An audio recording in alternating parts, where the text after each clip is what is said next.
Humans are social creatures, which means communication is one of the main conduits of interacting with our world. Whether it be through the spoken word, the written word, the sign language, word. Our world relies heavy on communication. I went from a socially anxious mess to something resembling a normal human being. And the bar for what's average nowadays is pretty low. So I'll pump myself up a bit and say I'm above average. But hey, I'll tell you my story and maybe you'll get some knowledge out of it or some entertainment. Come on. Don't say it like that. These are all the sacrifices I have to make. Now, how I started, let's just say I didn't start out too hot. Due to circumstances out of my control, I was shut down a lot. Times I can think about were once in preschool, I was trying to approach a pair of bros who I wasn't sure how to connect with. When I brought in my Game Boy TM with Pokemon, they gravitated towards me. It was my bridge to connect with these strangers, my golden ticket. I remember joking and making fun of an old man sprite that was on my screen with them. He was old and bald. What a fucking loser. My compatriots loved it. I had found my in. This high though, couldn't last forever. While at literal peak fun, the no good old rotten daycare lady came and took it away. She told us that we could only play video games at nap time, despite there being a computer with video games available all the time. My social outlet was killed. The fear of authority was etched into me. The echoes of this will forever reverberate. Come on, let's get the heck out of here.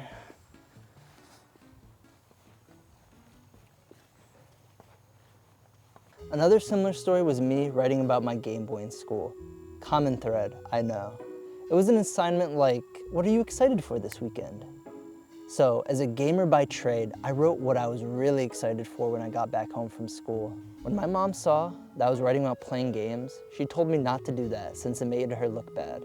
How I interpreted all this was that I was not allowed to talk about what I liked, or at least I should hide it. So for the next 10 plus years, I did. Only to my closest friends, I'd admit liking the things I liked. This was a real shooting myself in the foot moment, a real goof. A real goof. Oh my God, the path's blocked. Ah, fuck.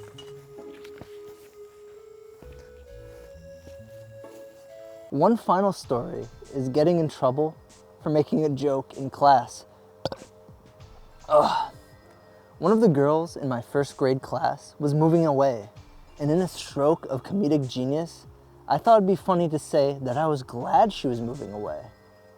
Like, that's the opposite of what I'm supposed to say, and shock humor is the highest form of comedy. That's what Tosh.0 taught me. One kid I told this story to, Justin, this bastard, this fucker, snitched on me to the teacher. I was taken aside and yelled at. I cried, sorry for what I done did. Internal damage was taken. The price for being edgy. Due to these experiences, and probably many more repressed ones, I remain quiet in most social situations. Afraid to express myself. I'd rather be invisible than in the line of fire. I came off as a serious type, which is not who I am on the inside. It's what society dialed my setting to. The first time I tried to break out of this character that was forced upon me was probably high school. I tried to be more of a Giga Chad and express my opinion, but my body refused. A metaphorical lock on expressing myself was already set. My voice would crack or stutter, anxiety would get the best of me, so most of the time I remained quiet, alone. The next time I tried to speak up was college. I was cringe and awkward, but this was progress. I would partly embrace this part of me. I was slow, but I was building up wins. Being friendly here, giving my opinion there, baby steps. This all came crashing down in 2020 when the big event happened. I was happy being home all day, felt safe. Like, dude, I got to play video games all day and read Berserk for the first time during class. this will have no consequences later on in my life. Except maybe they did. My social skills went back down to baseline. When I got back to college, I would try to take things a little more seriously. It was my last semester and I built up some rabid, lonely energy.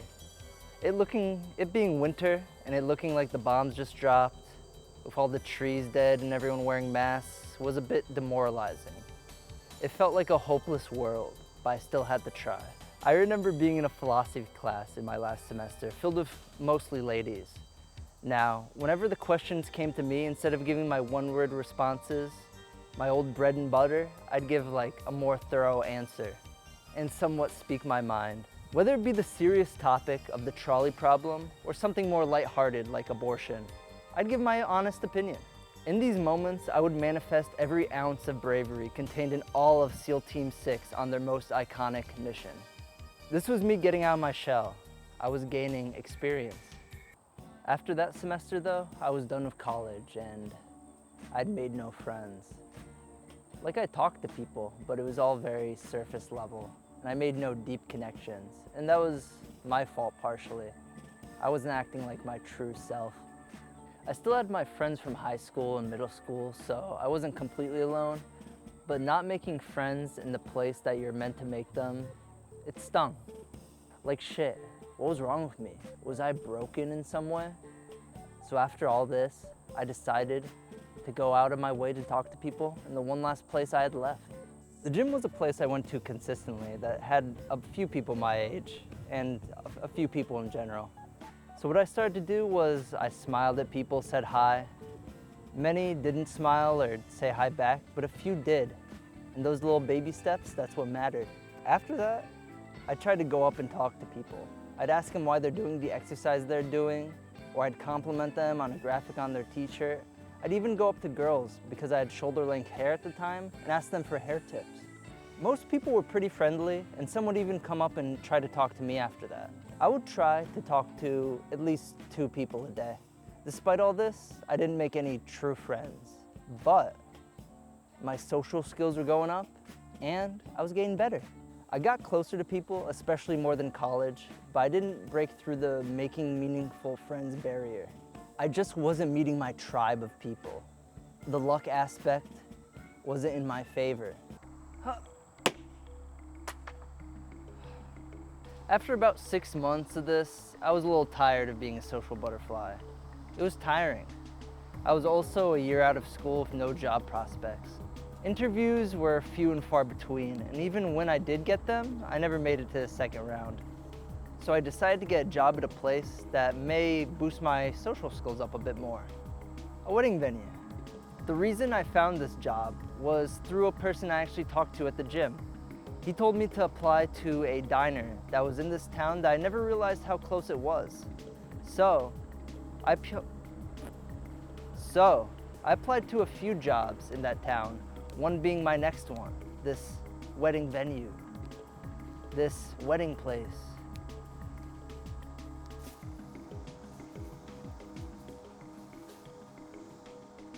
At this job, I would be a pseudo waiter, so I'd be talking to people.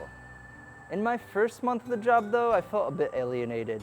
Like I didn't make the best firsts, or the first best impressions. But that's a bit of a common problem in my life. One day, a new hire came in and I decided to break out of my comfort zone and be vulnerable, display my interests, and generally be a real one. This actually all worked great, and I made my first real friend in what felt like forever. Now, this all didn't happen instantly. It took like a few months. But we eventually became close, and I got to meet his friends, inside and outside of this job. I finally made more friends through all the hardship, and it was great. With a mix of skill and luck, I finally made more friends. Now, here's a word from one of these friends. Hey, it's Haroon. I guess I am that friend, although it feels a little impossible to believe. But yeah, I'm eternally grateful, Eric, to you that you think of me that way. I think of myself as being in the same boat from that time period, you know, working at the same place, trying to prove myself socially, try to meet people, and find people with tangible realness, right? The time I met you was a really rough place in my life, but I don't have the words exactly to express my gratitude towards meeting you. You're definitely, I mean, you're definitely one of the few people that would make me reconsider moving back here to Connecticut. But it just makes me think that, like, going on my own journey and seeing how it relates similar to the experiences you talk about, you know, some of the things that we latch onto as young people and let others dictate how our lives go forth when we really don't need to hold that baggage. It's something that's within our own minds. It's just not worth it sometimes. And I think what you did was really admirable, you know, going out, trying to meet people, trying to pressure yourself, because I see a lot of people these days, you know, kind of giving up and not just kind of giving up. I think it is important, like now more than ever, to continue to make friends, be unironic and intentful with the decisions we make, and go forth from there. Yeah, if I could say one more thing about you, I mean, you've taught me how to be open, willing, able to enjoy things that may not be grind set productive, but life set very, very, very productive, I'd say, you know. And I really don't have the words to express that fully, and I'm happy to be here to visit. You know, I wish I could be here for longer, but it was nice, and it was a very beautiful day out. We had a nice July 5th cookout.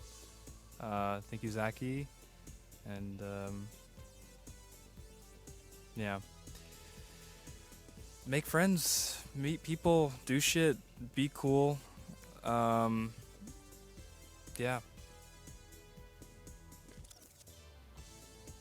Thanks, Eric. That was unusable. Oh, that was completely garbage? That's pretty good. Yeah. Hey, now back to the video. Yeah. That was pretty epic, huh? And then that's the end of the scene.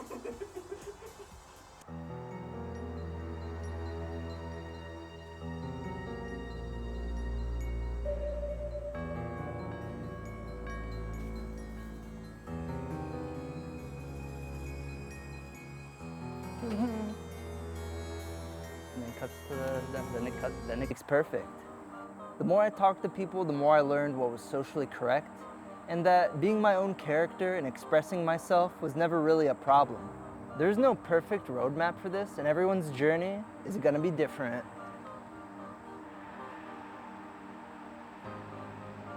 That's good. That's good. The spot I'm in right now, I'll say I partly won.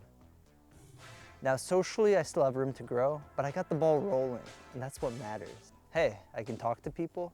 I may still be awkward, but I feel like that's more who I am versus social anxiety or anything like that. It's a long, hard road, but it's worth it in the end. The brain is a muscle to be trained. Now, I didn't mention all the books and videos I read and watched to learn how to socialize. At best, that stuff was supplemental. At worst, probably instilled some bad habits into me. You can go watch some YouTube videos on charisma, but if it's against your character to be doing these things, it might actually harm you more than help you. I don't want to look at every facet of my life this autistically. Learning this stuff is more of an art than a science. There are many truths out there, but you just gotta find your own truth. Sometimes this whole ordeal felt more like putting a square block in a round hole, but somewhere out there, you're gonna find your square hole. Life is a journey. You just gotta pick a path and go for it.